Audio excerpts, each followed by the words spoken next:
This is the last talk of the semester, and I think I want to use it to do two things. One is to talk about buildings that really accomplish substantially everything we've been talking about all semesters, all of these issues of form and physical considerations and human factors. And then also to emphasize that these buildings make such a big difference in the lives of people who use them and the communities they're a part of, and to look at what kind of contribution really good architecture can make.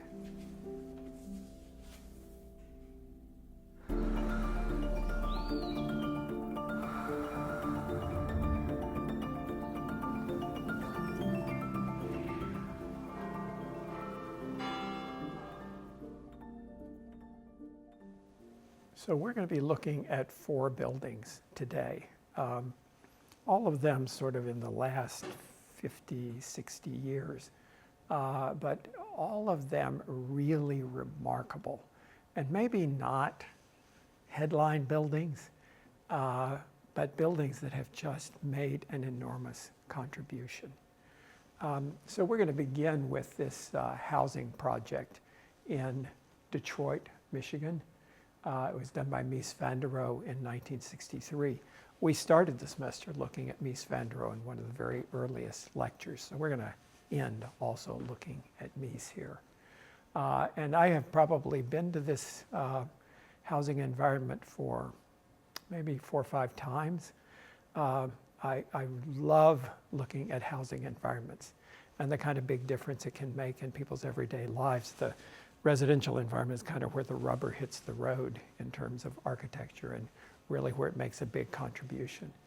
I first went to this project probably in about 1972 or 3, and was so struck by, here was a middle class, maybe even slightly lower middle class housing environment that was completely demographically mixed. It was racially extremely diverse, and you were seeing these playgrounds where there was this healthy interaction of people from all kinds of backgrounds, and just looked great. And then it was maybe about 10 years old. I was back here the last time, maybe about 2 years ago, and oh my God, if anything, it looks better. It's just such a wonderful, healthy community. And done by, of course, a magnificent, incredibly famous architect, but a place that has been a wonderful home to generations of people in Detroit. So Lafayette Park is located very near downtown Detroit. It's this area right here, the area right here. It's a combination of high-rise and lots of townhouses and some courtyard houses and a lot of different kinds of building types that go together to make a very well-planned community that also has a little shopping area and nearby schools and those kinds of things as well. Now, the thing I want to emphasize here is this is in freaking Detroit. Detroit has had a hell of a rough road over the last 20 years. Their economic wherewithal has pretty much collapsed. The population of the city has diminished. It's half of what it was 20 years ago. Neighborhoods have just folded. This is a really, really beautiful neighborhood that's nearby Lafayette Park. Gorgeous houses, just street after street after street of really beautiful houses, but most of them are boarded up and abandoned. And this is a terrible economic crisis hit in this area, and many, many of these neighborhoods near the center of the city have just been completely decimated. Now, how is it that in the midst of that, Lafayette Park looks freaking great, and they don't have vacancies, and there's nothing boarded up? And I think that we can attribute a fair amount of that to incredibly good design that really supported having an extremely viable community here, even in difficult times. So there is the high-rise community at one end, and then there are townhouses like we're seeing right here. Those are long faces north and south, short faces east and west. They're just classically designed for good climatic conditions. They've got this leafy tree cover that is deciduous, so in the wintertime all the leaves drop off and sun penetrates to give heat gain to those houses, which is great in the winter in Detroit. And then in the summertime they leaf up and you don't get that heat gain, and it's much cooler.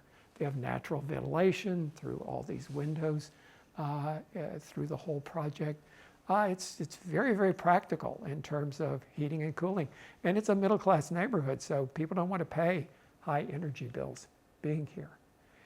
It solves so many just simple functional problems. What do you do with your car? Detroit is car city. Everybody's got a car. And so what do? You have just big parking lots, and I'm looking out my house onto the parking lot? That's not going to be pleasant. And yet I want to have my car convenient to my house. Think of all the places you've seen in Austin where there are this density of apartments and everybody's looking at the parking lot. But what's happening here is there's a little garden outside the townhouse and a little row of shrubs there, so that immediately out of your house you have a nice kind of semi-private green space.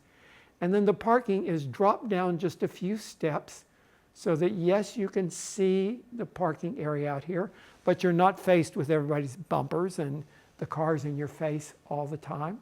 So it's just so beautifully handled functionally. Yes, the car is where it needs to be, but no, it's not overwhelming your view from your unit.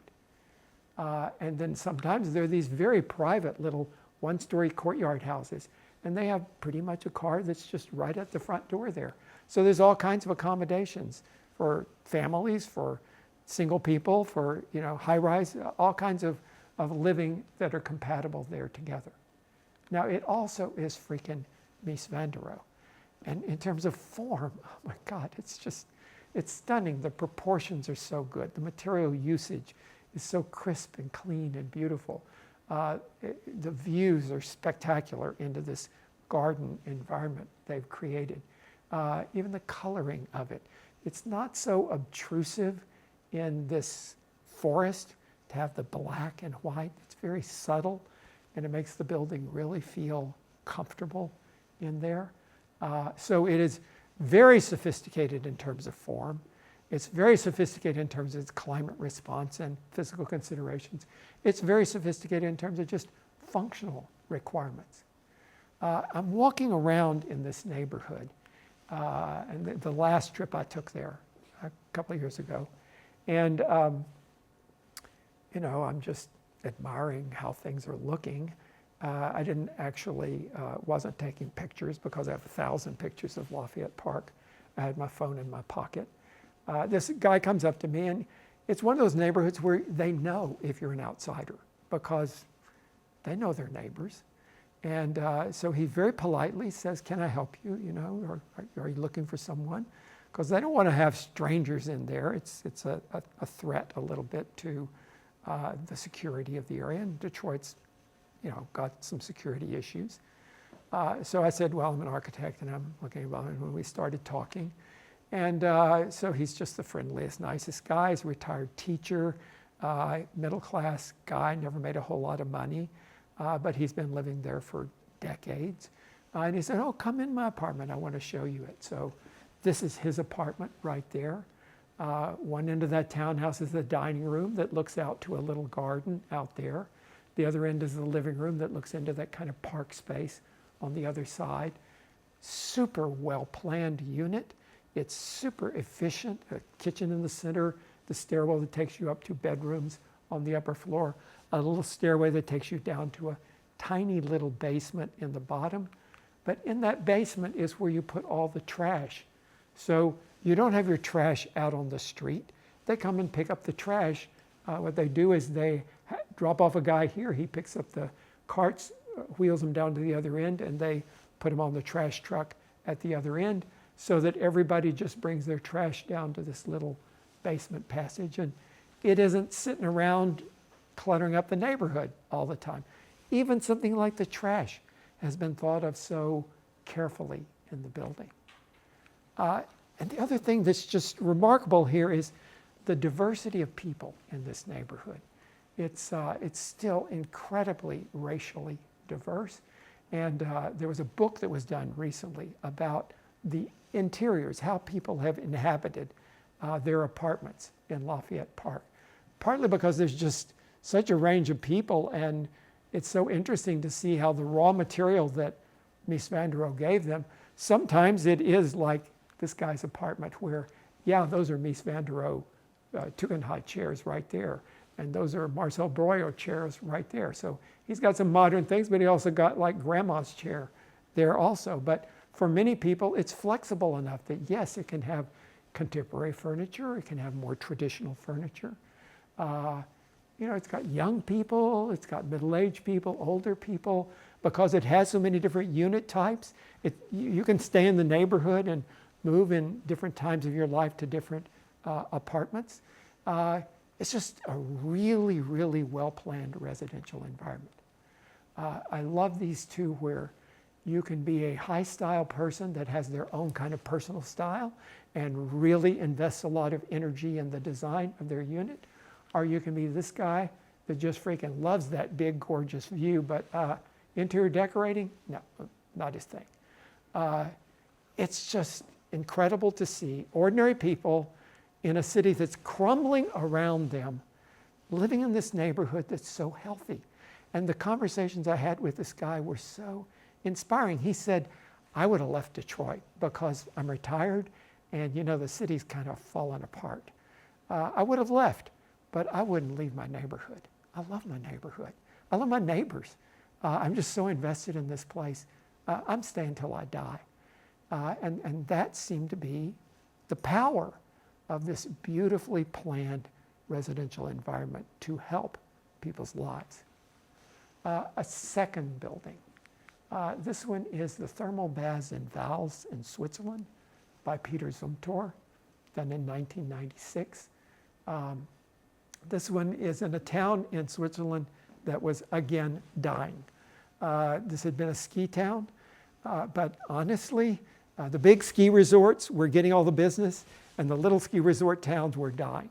And Valls didn't have a huge, 18 different slopes.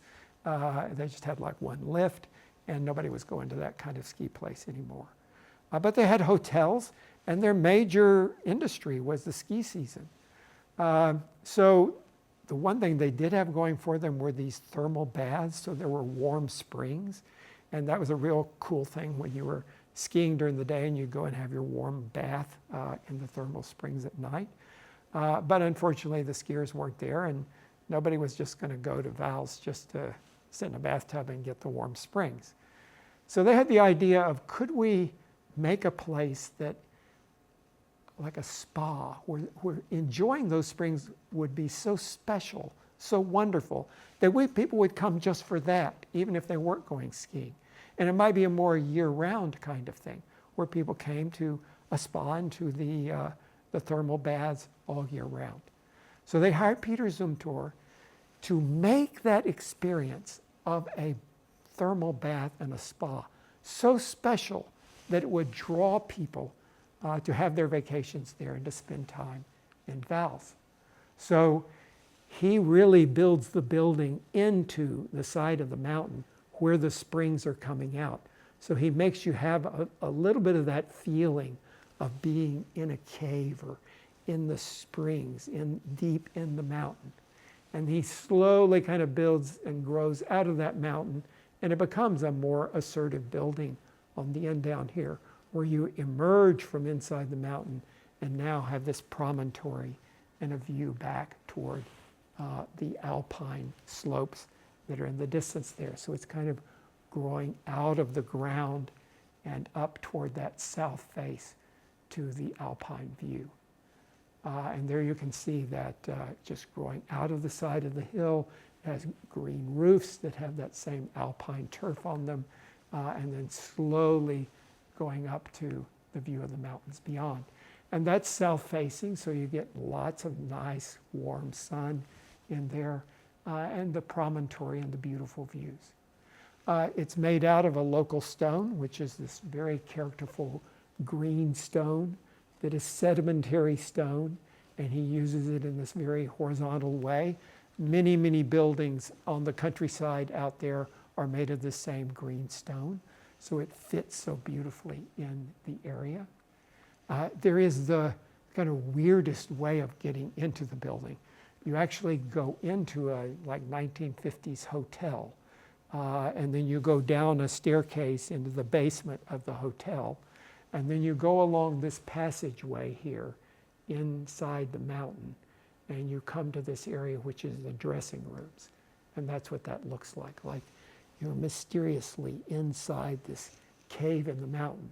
And then there are just little doorways where you go into these little compartments where you change your clothes. And they're beautifully fitted. You strip down, get into your bathing suit, and walk along here and then emerge into the area of the baths there. And it's dark, and it's you hear the sound of the water lapping, and it's very reverberant. They're just little douses of light that come in here and there, but basically you feel the warmth and the wetness of the water. There's a kind of mist in the air everywhere. The water is beautifully lit from below, and you're in this kind of mysterious environment where sometimes the water's really, really hot, and then there's kind of medium hot, and there's some cool baths, and you're able to go dip between different pools and enjoy these thermal baths. And you can see how the light you can almost touch it because of that mist in the air and the way the light just creeps down into the space. So you enjoy your bath there in this kind of very dense, and you see the stone all around. So again, that kind of cave-like feeling. And then slowly you emerge out to the light, and the light coming from the south there. And then there's the big views out to the Alps. There's an outdoor pool that then gives you the full light there. But this whole sequence is just magnificent, and people love it. And it has meant that people now come back to Val's just for that experience of the baths. And it's incredibly popular. Now the hotel rooms are full. You have to make a reservation way in advance.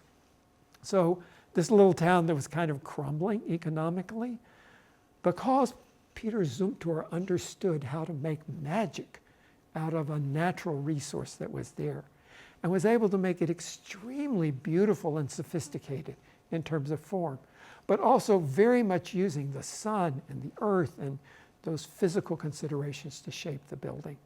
And then also really understanding the emotion and the feelings and the atmosphere that would be appealing to people, and combining those things together to really make a spectacular place that in the end has been remarkably successful.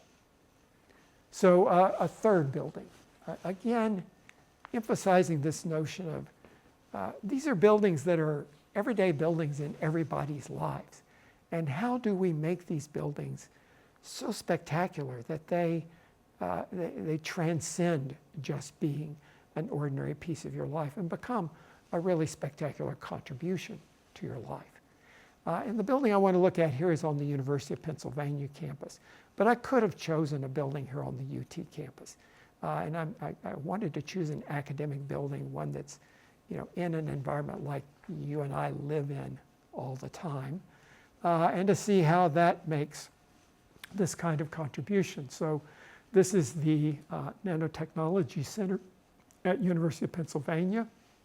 The architect is Weiss Manfredi, Marion Weiss and Michael Manfredi. They're contemporary architects, very much in practice right now. This is at a kind of gateway to the University of Pennsylvania campus, right on the eastern edge of the campus. And it was meant to be welcoming. Many campuses are a little bit walled off from the neighborhoods around them. The University of Pennsylvania was interested in engaging with the campus a little more. That might be a lesson we could think about at UT too, but a piece of the campus that was really welcoming like this. It also was taking science, this nanotechnology, and saying, this is not something we hide away in an opaque building and keep it inaccessible from the public. Science is meant to be interesting and engaging and on display. So this is a building where you're able to, there's a sort of conference center that has activities around science and exhibit spaces, but also just the everyday life of the scientists where they're running into each other and having conversations and having their lunch and studying, and all of those things are very much engaged with the public and the exterior on the Penn campus. And it is in some ways this really dramatic cantilever that makes a kind of gateway out of this, makes it feel like it's embracing you even before you go into the building. So that's physical considerations. That's using the technology of structural span to be able to create a kind of human factors gesture, which is to embrace you as you come into the building. And then when you get inside the building, oh my God, it's all about just exposing the activity of an academic building. What do people do? They collaborate, they talk, they interact. What do students do? They're constantly hanging out and doing their email and in between classes. And so like, say, Gates Dell on our campus, or like the EERC on our campus, there are these great places for just interacting. Only this is really exposed to the whole campus environment and very much engaged with the exterior of the building, as well as creating this dynamic interior space as well. So constantly as you're moving through the building, you've got little eddies of places to go off and interact. And if somebody's over there and you're walking by and you say hello, and there's this option for informal interaction everywhere. Light-filled, bright, cheerful, optimistic kind of feeling. A very, very cool place for science to be taking place. And then all the way around, there are always just little huddle spaces and nooks and crannies and places to study and interact and to be a community of people concentrated on nanotechnology here. So again, it's about form. It's very dynamic, powerful, interesting form. It's about physical considerations. It's definitely using those dramatic structural cantilevers to accomplish some things about form. It's about human factors. It's all about people's activity and exposing that activity and making that enriching and enlivening of the building. It's really hitting all of those bases. The last of these four buildings I want us to look at today, in these few good buildings, is the block building at Nelson Atkins Art Museum in Kansas City. The architect is Stephen Hall. Was done in 2007. This was a very interesting instance where there was an existing art museum here, the old Nelson Atkins building, done in the 1920s and 1930s. On the other side of this building is a huge park, a beautiful park. In the front was a parking lot, and you went into the building right there.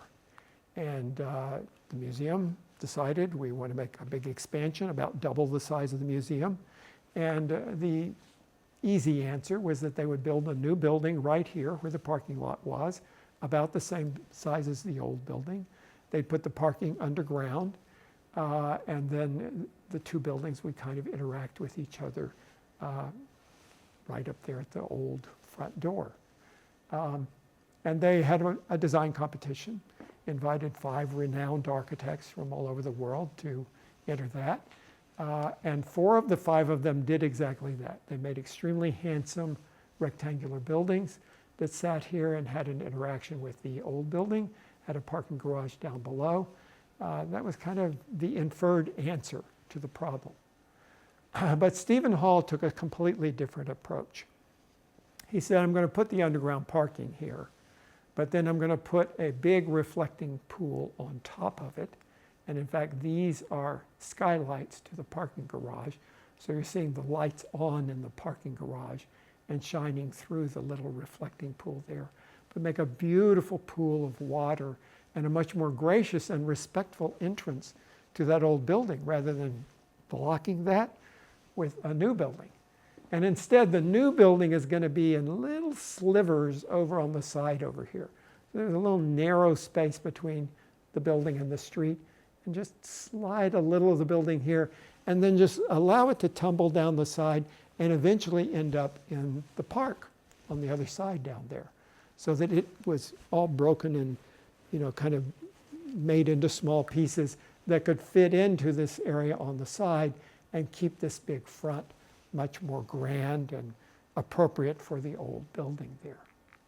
And there you can see down on the park side, that's the old building.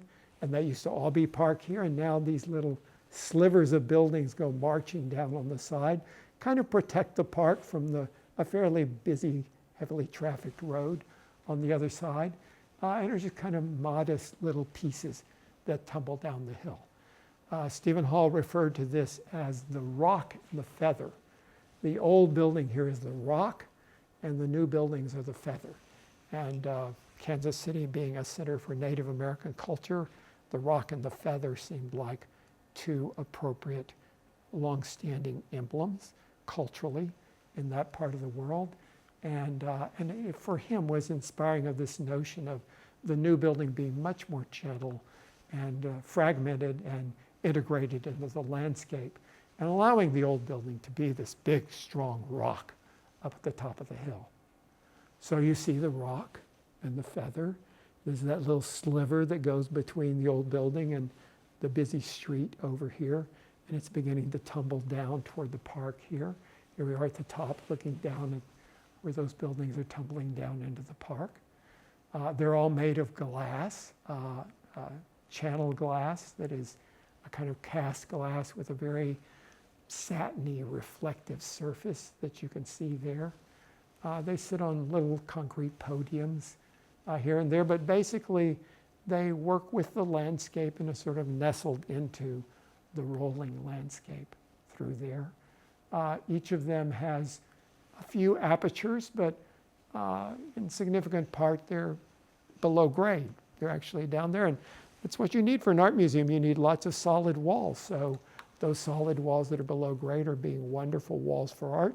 And then occasionally there are rooms up here, but a lot of times it's just a light source that's bringing light into the buildings that are bermed into the ground there. And they're getting some soft light through that channel glass sometimes, very protected from ultraviolet rays and things like that from the outside. There's that satiny channel glass and the concrete that's in parts of it. And then at night, it becomes like a series of lanterns. So I went there with my brother and his wife right after the building was opened. And my brother's a big baseball fan, so we went to the baseball game and saw that on a Saturday evening. And then we said, let's go back to the museum after dark and just see what it looks like. I'd heard that it lit up very nicely. So most parks, of course, at night are not inhabited. But this is Saturday evening, and the building just lights up like little lanterns, a whole series of lanterns stepping down the park. And it was jammed with people. There were just tons of people wandering around and strolling in the park, which would never have happened if there weren't these beautiful, safe, well-lit environments around these lanterns of buildings that were inhabiting the park. So your sequence of coming in might well be to drive into that garage, the underground parking that was in the front of the old building. Those are those circular openings that are exposed to the reflecting pool. And because they've got a little water over them, the light is shining through the water, and the reflections down here, the camera can't catch it, but it's watery reflections, so they're moving and very interesting. It's a beautiful, beautiful parking garage. And then from there, you move up the stair. So there are ways to go to all the different levels of the museum, and it connects to the old rock of the museum, of the original museum, and then to all the parts of the new museum. So you have to connect at 2 levels to the old museum, and then at multiple levels to the new museum. And all of that is in this wonderful exchange of a kind of lobby. And then from there you go to the new galleries. They have a wonderful collection of Noguchi sculpture, and there are galleries specifically for that collection. And then that collection, which is mostly sculpture, can move outdoors into an outdoor sculpture garden, which is now in that park and can be seen from the park as well as from the inside of the building. Most of those galleries, as I was mentioning, kind of top lit there from this softer channel glass that lets light in. So this is an instance where the architect and the curator had a little bit of disagreement. The curators wanted complete control of the light. They wanted to use completely artificial light, did not want any natural light in the building. They thought that would be safe for the paintings, and then they could highlight things with artificial light that they wanted to highlight. Stephen Hall said, you know, some of these galleries have got to be naturally lit because art looks different in natural light than it does in artificial light. And you can never get artificial light to have the range of color that you get in natural light. And he fought and fought and fought for that idea. And there's a little audio tape that you can check out at the Nelson Atkins where it describes the building. And in it, this curator says, I fought him and fought him and fought him. But I lost, and he got this natural light. And then we moved a Mark Rothko that had been in the old building and in a windowless room. And I loved that Mark Rothko, gorgeous painting. It was kind of all brown. Mark Rothko is all about color, but very dense color. So he said, but then when we moved into the new building and it was in a gallery with natural light, oh my God, it wasn't brown at all. It had purple colors in that brown that I had never seen because it had never been in light that revealed the richness of that color. So these beautifully lit galleries that really do give a sense of the full range of color in the art that's in them. And many different kinds of art that are displayed in there and different rooms that accommodate that kind of art. And the art looks absolutely spectacular in the museum.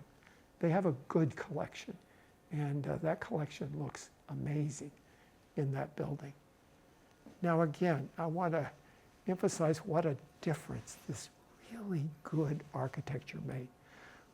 Beautiful form, real thoughtfulness about how you experience the art, human factors, really wonderful consideration of physical factors in it, of light, of landscape, of interaction with the land, of materials.